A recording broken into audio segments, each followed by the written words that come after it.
x is inside the bracket there. So we're just switching 7 for every time we see an x. So f of 7 is equal to 3 times 7 plus 5. So we get 26. F of k, we're switching k for x. F of k is equal to 3k plus 5. And then the last one, we have to use our answer to find the value of k for which f of k is equal to k. Okay, so this is f of k. We're letting that equal k. We're going to bring it over to the side. We'll end up with 3k minus k is equal to, and I'm going to bring the plus 5 over to this side, minus 5. I end up with 2k is equal to 5. I'm just going to bring that over here, and I get k is equal to 5 over 2. Okay, so the graphs of the functions f of x is equal to x squared plus 2x minus 3 and gx is equal to minus x squared minus 2x plus 3. The first thing that I'll do there, when I'm looking at these exams, I look and see, are they quadratics, are they linear, are they exponentials? And they are quadratics because we've got an x squared in both of them, okay? In the first one, it's a positive x squared, and in the second one, it's a negative x squared. So if I was to do a sketch of that, the first one would be a positive, and the second one will be a negative. So if I have to identify each graph by writing f of x or g of x in it, I can now see that that's really easy to do because this one here is positive and this one is negative. So for the first one, I'm going to write f of x, and for the other one, g of x. For part B then, the graphs of the functions y is equal to h of x and y is equal to k of x are shown below. What we have to do there is write down the roots of each function. So to get the roots of each function, we have to look at where the curve crosses the x-axis. So in h of x, firstly, the curve crosses the x-axis at minus 2 and again at 3. So this is my x-axis. So I write down that x is equal to minus 2 and x is equal to 3. Okay, if we go on and have a look at the other one, k of x,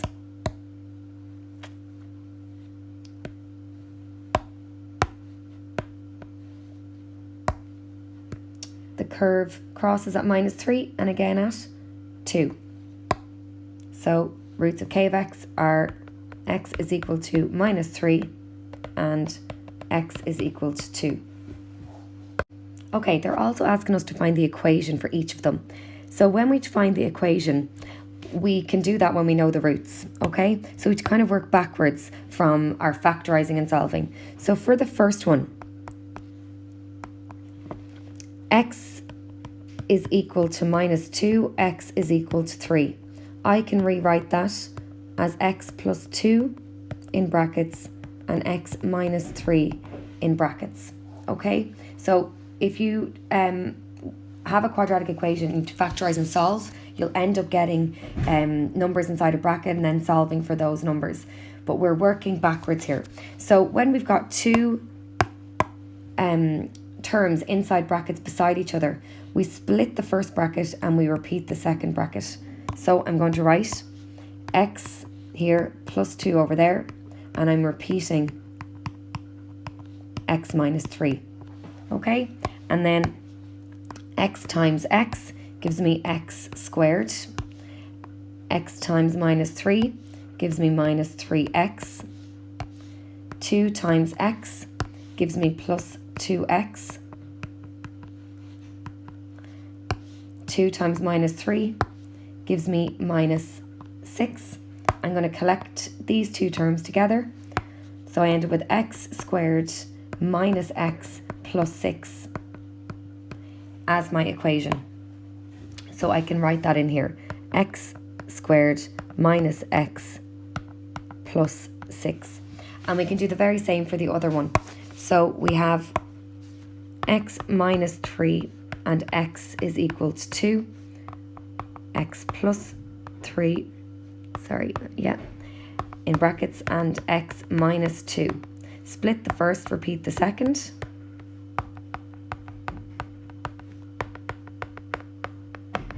So when I multiply x by x, I get x squared, x by minus 2, minus 2x, 3 by x, plus 3x, and 3 by minus 2, minus 6. Collect the like terms. So I end up with x squared plus x minus 6.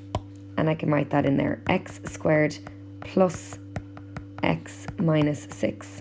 Okay, that should be there for my equation.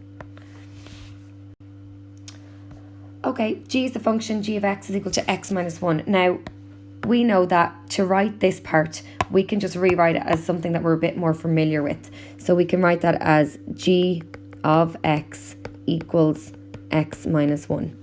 So on the first one, 3 is in the bracket and x is in the bracket. So we're subbing in 3 everywhere we see an x. So we get g of 3 is equal to 3 minus 1. So first answer is 2. And we've got g of minus 2. Minus 2 minus 1 is equal to minus 3. F is the function. Using the same accent scales, draw the graphs of the functions y is equal to f of x and y is equal to g of x in the domain. So we can do out a table for this, where we've got our x values, our rule, and our y values. So we are in the domain minus 2 to 3.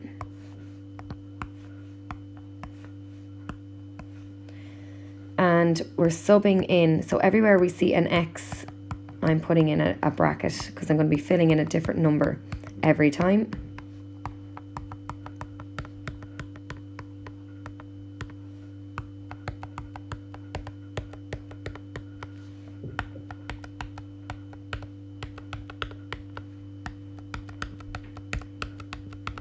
So the first one, I'm going to be filling in minus 2. Second, minus 1, then 0, 1, then 2, and then 3. Okay, so then I have to work out what my y values are going to be. So when I sub in minus 2 for x, I end up getting y is equal to 4. When I sub in minus 1 for x, I end up getting minus 3. When I sub in 0, I end up with minus 6. When I sub in 1, I end up with minus 5. 2, I get 0, and for 3, I end up getting 9. Okay, so my couples then are minus 2, 4, minus 1, minus 3, 0, minus 6, 1, minus 5, 2, 0, and 3, 9. And what you need to do there is you have to draw the graphs of the function. So they're tables, they're not the graphs. I'm not going to do that here. There's videos on that on Schoology, but the graphs should look like this. So your f of x graph should look like that, and then your g of x should be a straight line, and it should be crossing the f of x graph like that. Okay, so you can just go over that yourselves. Next one, plot the graph of the function y is equal to x squared plus ax plus b. The points are 2, 3 and s minus 5 minus 4 on the curve. Use the given points to form two equations in A and B. Okay, so we've got 2 points there. Okay, so 2, 3. 2 represents an x coordinate and 3 represents a y coordinate, and the same with s. But we're just going to focus on or for now, and we're going to have a look back at this function. Okay, so we're going to write out the function again, which is y is equal to x squared plus ax plus b. And we're going to fill in the coordinates for or. So instead of y, we're going to have 3. 3 is equal to x, instead of x, we're going to have 2 plus a, and then 2 again, plus b. So when we put that all together, we get 3 is equal to 4 plus 2a plus b. We'll tidy it up, but we'll end up getting 2a plus b is equal to minus 1. We're going to do the same with s. So S is minus 5 minus 4. And again, minus 5 is x, minus 4 is y. And we sub it into our equation. So we'll have minus 4 is equal to minus 5 squared plus minus 5 by a and plus b, which gives us minus 4 is equal to 25 minus 5a plus b. Tidying that up, we'll end up getting 5a minus b is equal to 29. So our two equations are 2a plus b is equal to minus 1 and 5a minus b is equal to 29. Function again, which is y is equal to... We then have to solve our equations to find the value of a and b. Okay, so solving them simultaneously.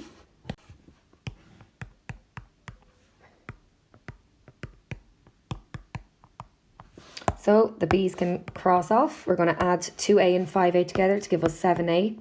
Minus 1 and 29 gives us 28. A is going to equal 4. We're then going to sub a back in to one of our equations.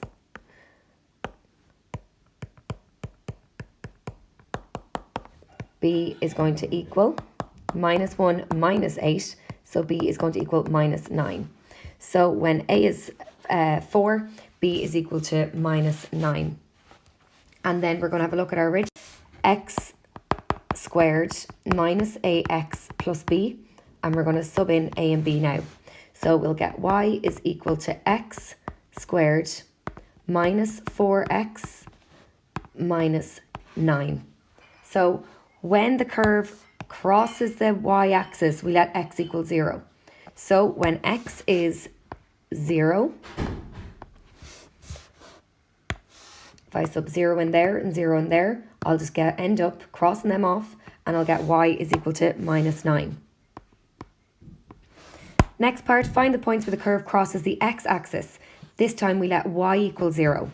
So we're letting x squared minus 4x minus 9 equal 0. When it says give your answer correct to one place of decimals, that means that we're going to have to use our minus b formula. So a is 1, b is minus 4, c is equal to minus 9, and our minus b formula, minus b plus or minus square root of b squared minus 4ac all over 2a. We sub everything in and we're going to get two different values for x. Okay, so I'm going to let you put that in your calculator yourselves. The answers you should get are x is 1.6 and x is equal to minus 5.6, correct to one decimal place.